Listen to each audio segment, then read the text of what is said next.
매일 성경 묵상 나눔입니다. 오늘은 2024년 4월 11일 목요일입니다. 묵상하는 본문은 신명기 26장 1절에서 19절입니다. 본문을 읽습니다. 내 하나님 여호와께서 내게 기업으로 주어 차지하게 하실 땅에 내가 들어가서 거기에 거주할 때에 내 하나님 여호와께서 내게 주신 땅에서 그 토지의 모든 소산의 만물을 거둔 후에 그것을 가져다가 광주리에 담고 내 하나님 여호와께서 그의 이름을 두시려고 택하신 곳으로 그것을 가지고 가서 그때에 제사장에게 나아가 그에게 이르기를 내가 오늘 당신의 하나님 여호와께 아뢰나이다. 내가 여호와께서 우리에게 주시겠다고 우리 조상들에게 맹세하신 땅에 이르렀나이다 할 것이요. 제사장은 내 손에서 그 광주리를 받아 내 하나님 여호와의 제단 앞에 놓을 것이며 너는 또 내 하나님 여호와 앞에 아뢰기를 내 조상은 방랑하는 아람 사람으로서 애굽에 내려가 거기에서 소수로 거류하였더니 거기서부터 크고 강하고 번성한 민족이 되었는데 애굽 사람이 우리를 학대하며 우리를 괴롭히며 우리에게 중노동을 시키므로 우리가 우리 조상의 하나님 여호와께 부르짖었더니 여호와께서 우리 음성을 들으시고 우리의 고통과 신고와 압제를 보시고 여호와께서 강한 손과 편 팔과 큰 위엄과 이적과 기사로 우리를 애굽에서 인도하여 내시고 이곳으로 인도하사 이 땅 곧 젖과 꿀이 흐르는 땅에 주셨나이다. 여호와여 이제 내가 주께서 내게 주신 토지 소산의 만물을 가져왔나이다 하고 너는 그것을 내 하나님 여호와 앞에 두고 내 하나님 여호와 앞에 경배할 것이며 내 하나님 여호와께서 너와 내 집에 주신 모든 복으로 말미암아 너는 레위인과 너희 가운데 거하는 객과 함께 즐거워할지니라. 셋째 해 곧 11조를 드리는 해에 내 모든 소산의 11조를 내기를 마친 후에 그것을 레위인과 객과 고아와 과부에게 주어 내 성읍 안에서 먹고 배부르게 하라.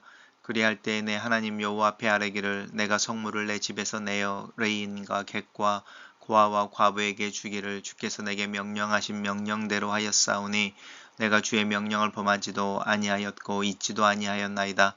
내가 애곡하는 날에 이 성물을 먹지 아니하였고 부정한 몸으로 이를 떼어 두지 아니하였고 죽은 자를 위하여 이를 쓰지 아니하였고 내 하나님 여호와의 말씀을 청종하여 주께서 내게 명령하신 대로 다 행하였사오니 원컨대 주의 거룩한 초소 하늘에서 보시고 주의 백성이 이스라엘에게 복을 주시며 우리 조상들에게 맹세하여 우리에게 주신 젖과 꿀이 흐르는 땅에 복을 내리소서 할지니라. 오늘 내 여호와 하나님께서 이 규례와 법도를 행하라고 내게 명령하시나니 그런즉 너는 마음을 다하고 뜻을 다하여 지켜 행하라. 내가 오늘 여호와를 내 하나님으로 인정하고 또 그 도를 행하고 그의 규례와 명령과 법도를 지키며 그의 소리를 들으리라 확언하였고 여호와께서도 내게 말씀하신 대로 오늘 너를 그의 보배로운 백성이 되게 하시고 그의 모든 명령을 지키라 확언하셨느니라. 그런즉 여호와께서 너를 그 지으신 모든 민족 위에 뛰어나게 하사 찬송과 명예와 영광을 삼으시고 그가 말씀하신 대로 너를 내 하나님 여호와의 성민이 되게 하시리라. 오늘의 본문은 특별히 수학을 맞을 때에 어떻게 하나님께 감사를 표현하는지에 대한 이야기를 다루고 있습니다. 내 하나님 여호와께서 내게 기업으로 주어 차지하게 하실 땅이라고 하는 부분이 이제 가나안에 대한 하나님의 약속의 땅에 대한 표현입니다. 기업이라고 하는 것은 하나님 것인데 물려준다, 유업으로 준다 이런 것이니까요. 하나님에게 속한 것인데 그것을 떼어 너희들에게 주는 이제 그 이야기인 거죠. 그래서 하나님의 약속의 땅이라고 하는 것이 어떤 의미인지를 정확하게 이야기하고 있습니다. 들어가서 거기에 거주할 때에 라고 지금 신명기의 상황에 대해서도 우리 예상해 볼 수 있죠. 아직은 약속의 땅에 들어가 있지 않은 그럼에도 불구하고 또 요단강 동편에서 어느 부분에는 이미 약속의 땅에 들어와 있는 하지만 이제 정복 전쟁을 시작해야 되는 그런 상황입니다. 이제 그럴 때에 이야기하는 거죠. 약속의 땅이 너희들의 것이 온전히 되고 그곳에 살게 될 때에 이야기하는 것은 그 토지의 모든 소산의 만물 처음 열매라는 뜻입니다. 그것을 거둔 후에는 그 광주를 담아다가 여호와 하나님의 하나님께서 이름을 두시려고 택하신 곳이니까 특별한 곳이죠. 이제 뭐 그 다윗 시대 이후로는 예루살렘 성전일 수 있고, 또 지금 이 당시에는 하나님의 성막이 있는 곳일 수도 있고, 또 하나님 앞에 예배하기 위해 정해진 어떤 장소에 대한 이야기를 하고 있습니다. 그때에 가지고 나가서 제사장에게 나가서 그것을 주며 신앙을 고백하라는 것이죠. 하나님께 이르렀습니다. 하나님께서 우리에게 주시겠다고 우리 조상들에게 맹세하신 땅에 이르렀습니다. 라고 하는 부분을 이제 고백해라라는 것이죠. 하나님의 약속의 성취를 기억하고 그것을 고백하고 그것에 대한 감사의 의미로 이제 제사를 드리는 것에 대한 이야기를 합니다. 그러면서 그 제사를 통하여 자신의 정체성에 대한 고백을 하는 거죠. 내가 누구인지를 고백하라는 것이죠. 너는 하나님 여호와 앞에 살아기를. 우리 조상은 방랑하는 아람 사람으로서 이 바벨론 쪽에서 온 사람이라는 이야기를 하는 거죠. 갈대아 우르라고 하는 것이 바벨로니아 쪽에 있는 사람인 거죠. 그래서 우리 조상은 그런데 애굽에 내려가서 소수로 거류하였다라고 하니, 거류는 난민의 형태로 그냥 거기에 그냥 일반 사람들로 살았다가 아니라 난민의 형태로, 피난민의 형태로 거주하였다라는 것이고, 이 거류라고 하는 부분은 그들이 거기에 처할 때의 불평함을, 또 여러 가지 위협과 이제 이런 요소들을 다 포함하고 있는 단어입니다. 어쨌든 거기에 이제 거류하였더니 크고 강한 민족이 되었는데, 그것을 두려워하여 애굽 사람들이 우리를 학대하여 우리를 괴롭히고 우리를 노예로 삼아 중노동을 시켰다. 그 고통 가운데서 우리가 하나님께 기도할 때에 하나님께서 우리의 기도를 들으셨다라는 것이죠. 그리고 하나님의 강한 손, 편, 팔, 큰 위엄과 기적과 기사로 여호와께서 우리를 출애굽해서 이 약속의 땅, 젖과 꿀이 흐르는 땅으로 주셨다라고 하는, 우리가 이해하는 창세기에서 이제 출애굽기로 내려오는, 그리고 민수기까지의 내용을 하나님 앞에 첫 열매를 가지고 고백해내라라고 하는 부분입니다. 그러므로 하나님이 어떤 분이신지, 우리가 누구인지, 누구의 것인지를 기억하라라고 하는 부분입니다. 그랬을 때에 하나님께서 이제 너희들을 축복하실 것이다 라고 하는 부분이고요. 그리고 경배하고 너희에게 주신 그 복으로 말미암아 너는 레위인과 너희 가운데 거류하는 객, 이것은 이방 민족을 의미합니다. 가나안 땅에 이미 정착하고 있었던 그 가나안 족속들 말고요. 그 가나안 족속은 사실은 이제 진멸해야 되는, 타협에 허용이 되어지지 않는 사람들인 거고, 그 주변에 있는 또 다른 이제 이방 민족들이 들어와서 있을 때에 그들과 함께 즐거워해야 된다라고 하는 부분입니다. 레위인이라고 하는 것은 하나님께 구별되어 속하여 있는 자들인 것이고요. 이 거류의 객이라고 하는 것은 이방인들을 의미하는데, 그들과 함께 하나님께 주신 복을 즐거워해라라고 하는 부분, 굉장히 인상 깊은 표현입니다.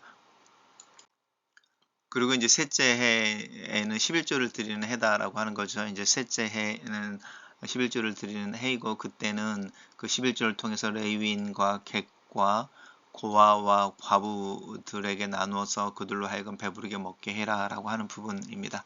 그러면서 이제 고백하기를, 내가 주의 명령을 범하지 않고 있지 않았습니다.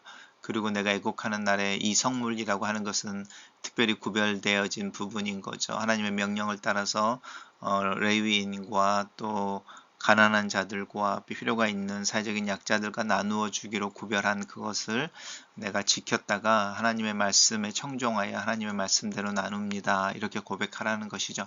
그렇게 했을 때 하나님께서 이스라엘에게 복을 주시고 또 우리에게 주신 이 땅에 복을 내려 주십시오라고 기도하라는 것입니다. 이 복을 주신다라고 하는 부분은 하나님이 주어이지만 그 복을 내려 주십시오라고 기도할 수 있을 때, 또 그 말은 우리가 그 복을 감당할 만한 사람들이라는 것을 이야기할 수 있어야 되고, 그 부분은 이 11조를 드린다고 하는 부분, 그리고 그 11조를 드린다고 하는 것이 레위인과 사회적인 약자들과 나누는 것이고, 그렇게 구별되어지는 것에 대해서 내가 필요가 있다고 해서 그 부분에 욕심을 내지 않았다라고 하는 것을 고백하는 모습을 통한 이제 믿음의 고백에 대한 이야기를 하고 있습니다. 그러면서 이제 오늘날 너희에게 명한 이 규례와 법도를 행하라고 명령하신 대로 다시 반복됩니다. 너희는 마음을 다하고 뜻을 다하여 이것을 지켜 행하라. 너는 오늘날 하나님 여호와를 내 하나님으로 인정하고 그 도를 행하고 그 규례와 명령과 법도를 지키고 그의 소리를 들으라. 하나님의 소리를 듣는다는 것과 이 명령과 규례와 법도를 지킨다는 것과 도를 행한다는 것과 여호와를 하나님으로 인정한다는 것은 다 같은 의미입니다. 우리는 하나님의 소리를 듣는 음성을 듣는다는 것을 굉장히 신비로운 경험으로 이야기하지만 하나님의 말씀을 이해하고 또 그대로 행하는 것 그리고 하나님을 하나님으로 인정하는 것이 사실은 하나님의 소리를 듣는 것의 모습입니다.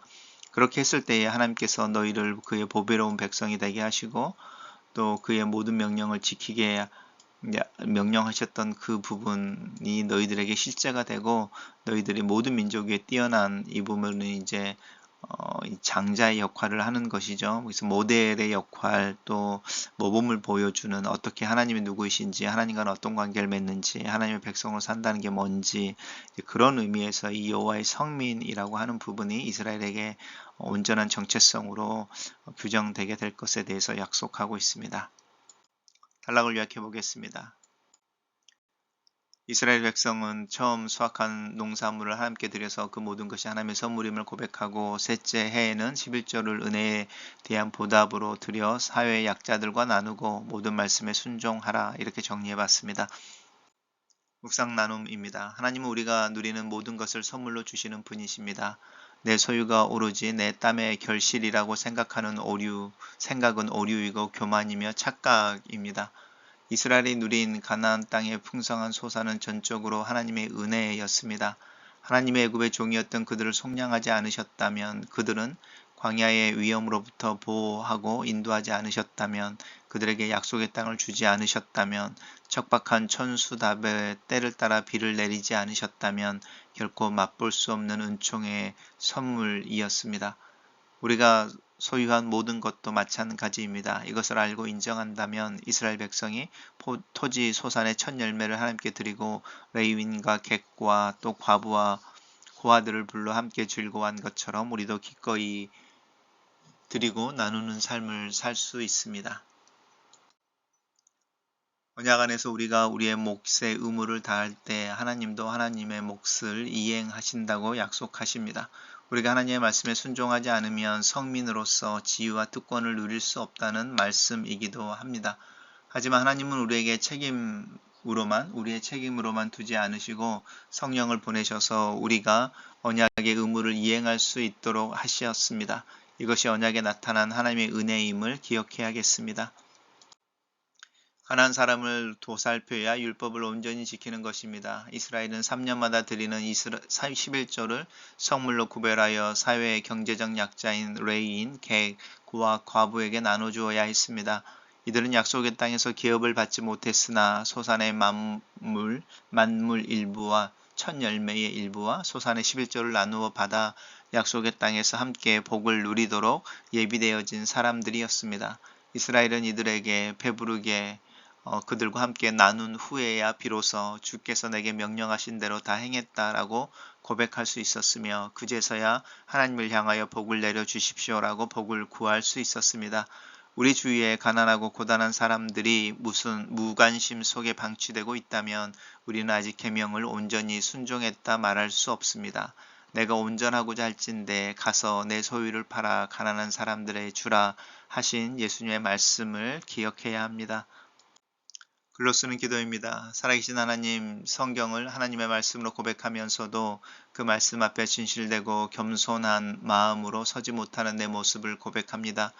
주님의 은혜와 긍휼을 구합니다. 내 삶에 부어지는 하나님의 은혜를 경험할 뿐만 아니라 그 경험을 인하여 감사하며 실천으로 하나님을 향한 내 마음의 감사를 표현해낼 수 있는 믿음과 실천을 위해 기도합니다. 지혜와 총명을 더하여 주시고 내게 주어진 삶, 또 삶의 소유물들, 또 내 삶의 정황 속에서 감사하며 나눌 줄 알게 도와주시옵소서.